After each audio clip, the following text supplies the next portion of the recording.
Avant d'aller au texte, j'aimerais vous poser une question. Qu'est-ce que tu vois quand tu regardes le monde? Quand tu regardes notre monde, qu'est-ce que tu vois? Peut-être, c'est la saison d'automne, alors on voit des couleurs, des feuilles qui changent, alors peut-être vous voyez la beauté, vous voyez la bonté. Qu'est-ce que vous voyez quand vous regardez le monde? Puis est-ce que vous voyez le monde de la même manière que Dieu voit le monde? C'est bon. Alors, j'aimerais que vous puissiez garder cette question-là en tête pendant qu'on va lire notre texte ce matin. Alors, s'il vous plaît, ouvrez avec moi au livre des Actes, chapitre 28. On va lire à partir du verset 25 jusqu'au verset 28. Mais avant de lire, laissez-moi vous décrire le contexte de notre passage. Paul vient d'arriver à Rome. Il arrive comme prisonnier. Plus de 2 ans plus tôt, Paul était au temple à Jérusalem. Et parce que Paul prêche l'Évangile aux païens, aux nations, les Juifs veulent le faire tuer. Alors les autorités, ça crée un tel chaos que les autorités romaines interviennent pour arrêter Paul. Et Paul est prisonnier depuis tout ce temps-là, quand il arrive maintenant à Rome. Et finalement, après avoir été sauvé d'un naufrage et d'une blessure qui normalement aurait été mortelle, encore comme j'ai dit, Paul arrive à Rome. Alors, il faut comprendre, ça fait plus de 2 ans qu'il est prisonnier, et c'est parce que les Juifs sont fâchés contre lui. Alors, quelle est la première chose qu'il fait en arrivant à Rome? Il invite ses frères juifs, puis il va les prêcher l'Évangile. Puis après sa présentation, ce groupe de Juifs-là est divisé. Puis ce qu'on lit là, c'est face à cette résistance, face à le rejet de l'Évangile, Paul dit ce qu'on va lire à partir du verset 25.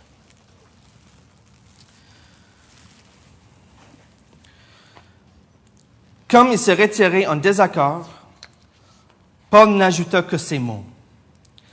C'est avec raison que le Saint-Esprit, parlant à vos pères par le prophète Ésaïe, a dit, va vers ce peuple et dit, vous entendrez de vos oreilles et vous ne comprendrez point.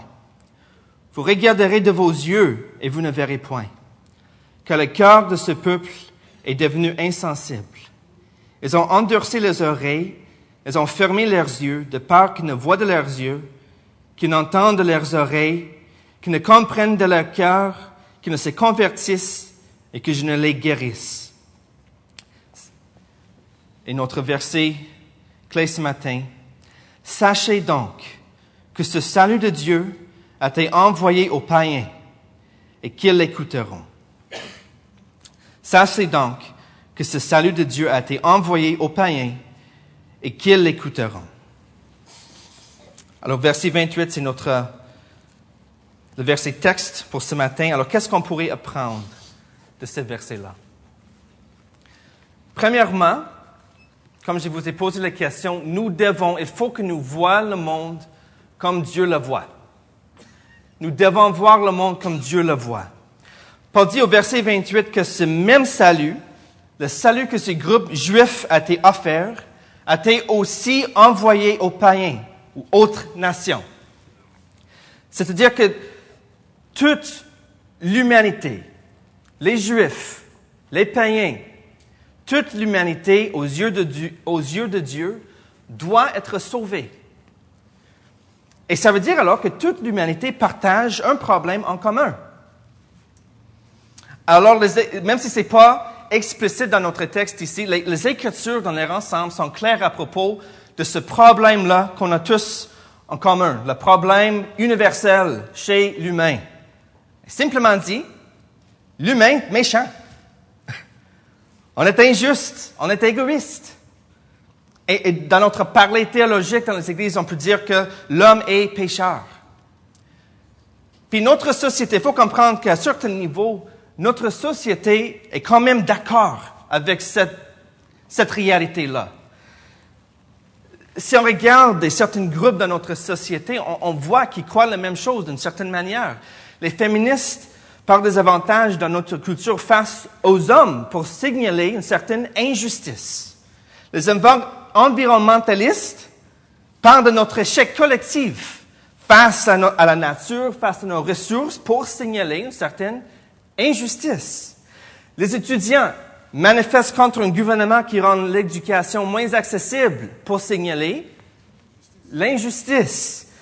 Des travailleurs manifestent et même font du vandalisme parce qu'ils ne voient pas, ils vont pas avoir la pension pour laquelle ils ont investi pour signaler l'injustice.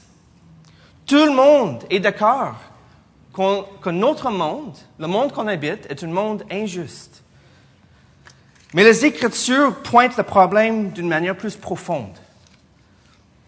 Le problème, ce n'est pas que nos sociétés sont injustes. C'est que l'humain lui-même est injuste. C'est que moi, je suis injuste. La même attitude égoïste à la racine des choses, la même attitude égoïste qu'on voit chez les autres, qu'on signale chez les autres, est aussi à quelque part présent en moi, dans mon cœur, chez moi. Le problème dans ce monde, selon les Écritures, c'est moi. Il faut comprendre que les Écritures poussent le problème encore plus loin. Ce monde exige des conséquences pour l'injustice. Les Écritures nous font comprendre que les conséquences de notre injustice, qui est enracinée même jusqu'au niveau de notre cœur, les conséquences sont éternelles. Nous devons tous rendre compte devant Dieu pour notre vie. Et si tout ce qu'on a présenté devant Dieu dans ce moment-là, c'est notre cœur égoïste, est injuste, qui pointe les autres sans lui-même être bon, notre part sera la colère et le jugement de la justice de Dieu contre nous. Cette réalité dans le Nouveau Testament est décrite par les images les plus terribles. Le feu dévorant, ténèbres, ruine éternelle, condamnation, étang de feu, châtiment et souffrance, la seconde mort. Est-ce que vous avez déjà entendu parler d'une série télévisée The Walking Dead? Oui? Alors, c'est une série qui est très populaire aujourd'hui, puis si vous ne la connaissez pas, c'est une émission de zombies. C'est une émission qui suit un groupe de personnes qui vit dans un monde plein de zombies. Les zombies qui les menacent et qui essaient de les manger. C'est assez dégueulasse. Mais dans un sens, cette émission-là reflète notre monde actuel. Pas complètement, mais dans un sens. Et c'est pour ça que j'ai posé la question au début. Comment est-ce que tu vois le monde? Est-ce que tu vois le monde de la même manière que Dieu voit le monde? Cette émission de zombies reflète quelque chose qui est vrai de notre monde actuel. Quant à Dieu, quand Dieu regarde, quand il voit le monde, il voit un monde plein de personnes qui sont par leur péché, par leur égoïsme, prêtes pour la mort et le jugement. Et même, il les considère déjà morts. Et qu'est-ce que ce monde qui est plein des morts animés fait? Qu'est-ce que ce monde-là fait? Ça se mange les uns les autres. Par l'égoïsme, on se nourrit, on cherche notre bien, et souvent c'est au prix du bien de notre voisin. On se nourrit, on s'enrichit au prix des autres, en privant des autres. Puis même Paul, si vous trouvez cette image-là dégueulasse, vous devriez trouver cette image-là dégueulasse. Puis même Paul va utiliser la même image de se manger les uns les autres pour parler du péché. Alors, Galates, chapitre 5, versets 14 à 15, Paul dit, « Car toute la loi est accomplie dans une seule parole, celle-ci. Tu aimeras ton prochain comme toi-même. Mais si vous mordez et vous dévorez les uns les autres, prenez garde que vous ne soyez détruits les uns par les autres. » La vie du péché, la vie de l'égoïsme qui ne vit pas pour le bien de l'autre, est une vie qui se fait en mordant et dévorant les autres. On vit pour numéro 1, et c'est au détriment de numéro 2 et numéro 3, etc. On vit pour soi, et ça veut dire de quelque façon que les autres deviennent, pour moi, un moyen pour satisfaire à mes besoins, à mes désirs, comme la nourriture est un moyen pour satisfaire la faim. Un monde comme ça ne peut pas survivre. Et il ne survivra pas parce que Dieu y mettra fin. Nous devons voir le monde comme Dieu le voit. Mort, prêt pour le jugement, ont besoin du salut. Une deuxième chose qu'on pourrait prendre de ce passage, c'est que nous devons nous confier au Sauveur. Nous devons nous confier au Sauveur.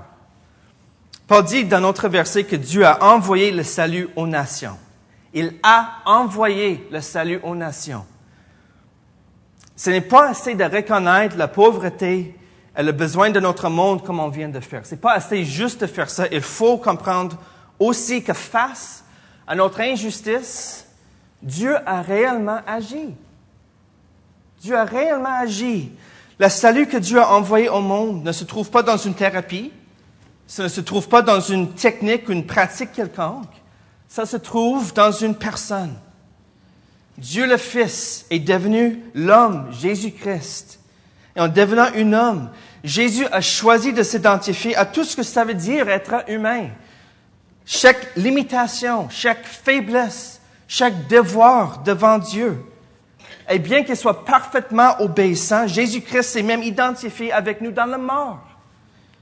Il a choisi volontairement de porter lui-même le châtiment et le jugement que nous méritons tous par notre péché. Il a subi le genre de mort que nous aurions dû subir. Et 3 jours plus tard, il est ressuscité de la mort en gloire et en honneur comme une preuve certaine que c'est vrai. Tout cela, elle a fait pour que nous puissions recevoir le pardon de notre péché par la foi en lui, pour être sauvés de la justice divine contre notre monde rebelle, et pour avoir une vie éternelle qui finira pour surmonter même la mort, pour vivre éternellement avec Dieu dans le bonheur et la joie. Comment expliquer un tel amour et une telle bonté? On voit un genre d'amour qui est prêt à se sacrifier chez certains parents pour les enfants. On voit un genre d'amour qui est prêt à sacrifier son propre bien pour les personnes neutres, comme si quelqu'un dans l'autobus cède sa place pour une personne plus âgée ou qui est malade ou pour une femme enceinte. On voit ce genre d'amour-là. Mais on ne voit jamais un juge descendre de sa chaise pour subir le jugement qu'il vient de prononcer sur le coupable. On ne voit jamais un policier payer la contravention qu'il vient de donner. Est-ce que vous êtes arrivé?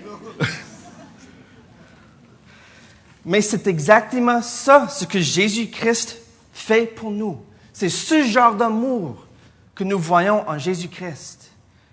Un tel amour et une telle bonté dépassent toutes nos mesures, on peut dire tout raisonnement. Notre monde finira. Ta vie finira. Et un jour, tu vas te présenter devant Dieu pour rendre compte de ta vie. Qu'est-ce que tu vas dire?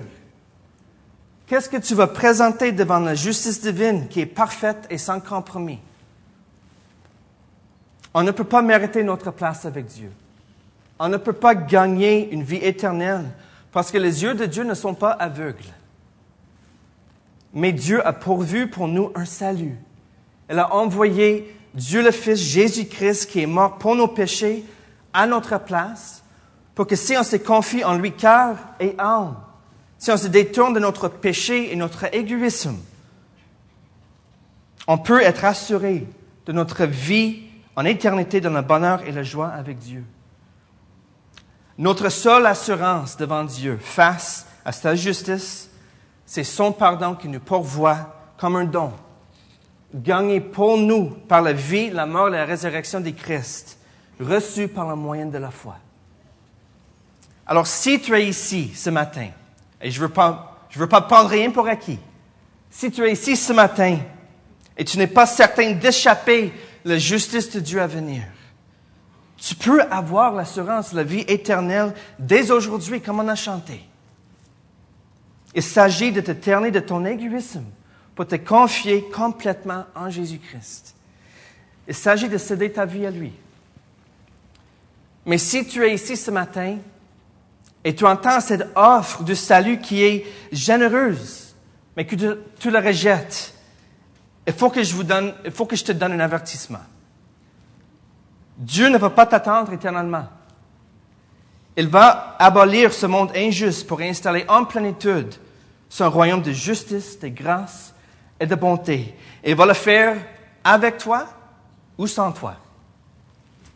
Notre verset ce matin, c'est Paul qui dit exactement cela au groupe juif. Ce groupe vient de rejeter ce salut. Alors Paul leur dit que ce même salut a été envoyé aux autres. Et ils vont le recevoir et ils vont bénéficier sans eux s'ils le rejettent. Le royaume de Dieu, l'abolition du mal, l'installation de la félicité éternelle, ça ne va pas t'attendre. Si tu dis non aujourd'hui, ne prétends pas sur la miséricorde de Dieu. Demain sera peut-être trop tard. Aujourd'hui, le moment présent, c'est ce qui est certain. Demain, ce n'est pas garanti. Alors, si tu entends la grâce de Christ et si tu comprends l'offre de la vie éternelle, n'attends pas pour céder ta vie à Christ. Nous devons nous confier au Sauveur Jésus-Christ. Puis la troisième chose qu'on peut voir dans ce passage, c'est que nous devons faire connaître ce salut de Dieu au monde. Nous devons faire connaître ce salut de Dieu au monde.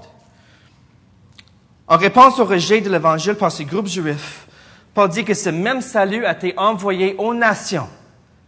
Et que quand Paul dit que le salut a été envoyé, on pourrait parler de l'envoi de Jésus-Christ comme sauveur, mais on pourrait également parler des messagers qui proclament ce message. Puis je pense que c'est plutôt ce deuxième sens que Paul utilise. Il dit que ce salut a été envoyé aux nations.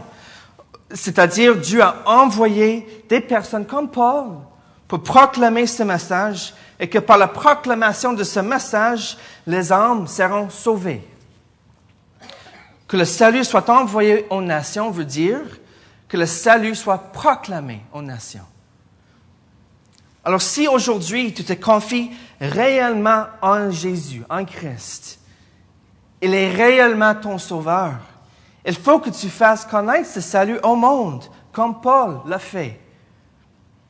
On ne peut pas se confier à un Dieu qui a tant aimé le monde sans aussi le suivre pour faire connaître ce salut au monde. On vient, en tant que pays, d'élire un gouvernement libéral. Vous êtes au courant, j'imagine. Alors, si je me confie, disons que c'est le moment des élections, puis moi, je me confie au Parti libéral. Si je me confie assez au Parti libéral pour lui accorder mon vote, mais qu'après je résiste à chaque fois qu'il essaie d'implémenter un élément de son plan pour lequel j'ai voté, il y a quelque chose qui croche. Il y a quelque chose qui ne marche pas. Puis, je pense, dans le fond, on peut dire que je ne me suis pas vraiment confié au Parti libéral.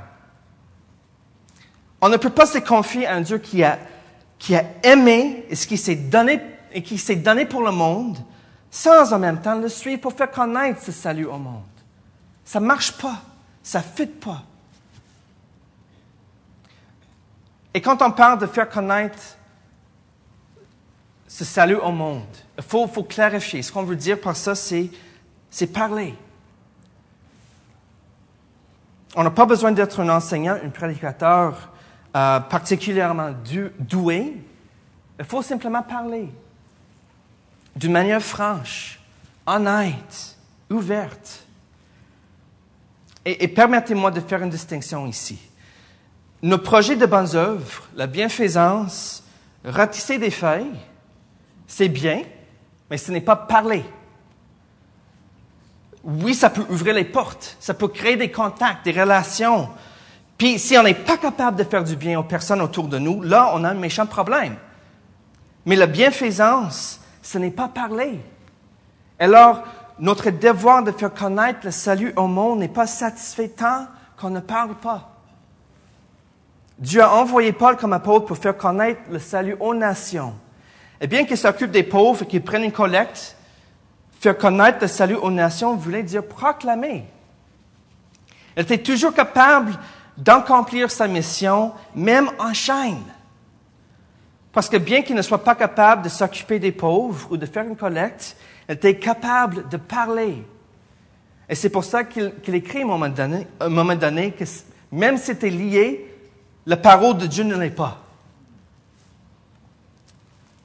Alors maintenant, laissez-moi vous donner le secret de parler au monde. Est-ce que vous voulez connaître le secret de parler au monde? En fait, ce n'est pas vraiment un secret. Il faut être prêt à souffrir. Le secret pour parler au monde, il faut se préparer, il faut être prêt pour souffrir. Parler de l'Évangile va vouloir dire souffrir. Ça veut dire être rejeté. Ça veut dire même peut-être ne pas recevoir l'honneur et l'approbation et l'estime de notre société comme on aimerait l'avoir. Et il faut être correct avec ça.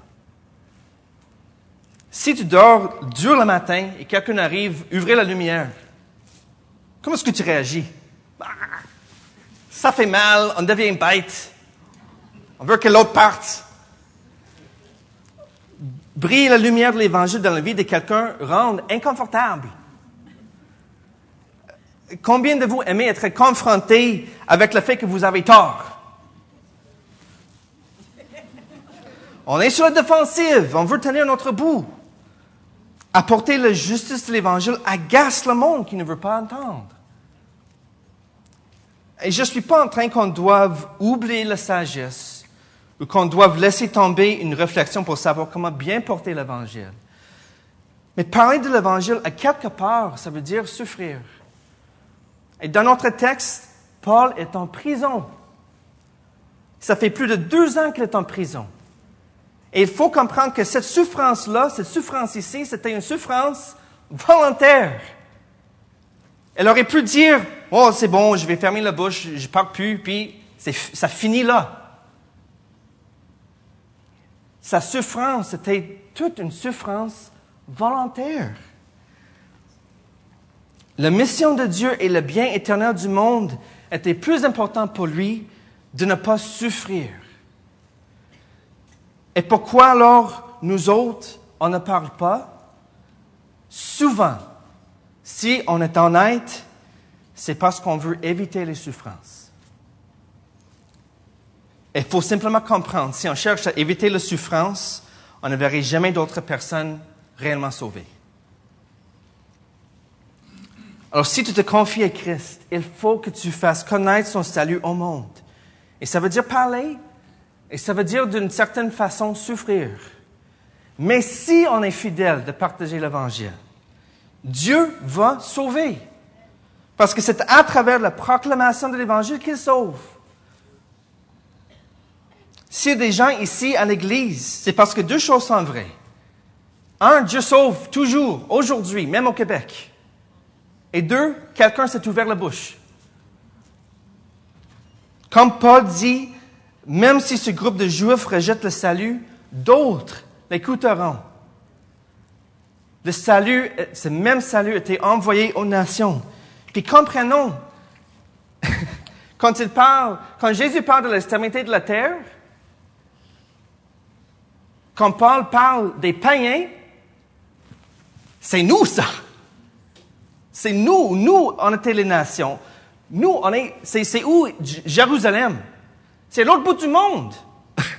Les extrémités de la terre, c'est nous. Est-ce que Dieu a réalisé sa promesse? Regardons-nous. Est-ce qu'il réalise toujours sa promesse? Regardons-nous.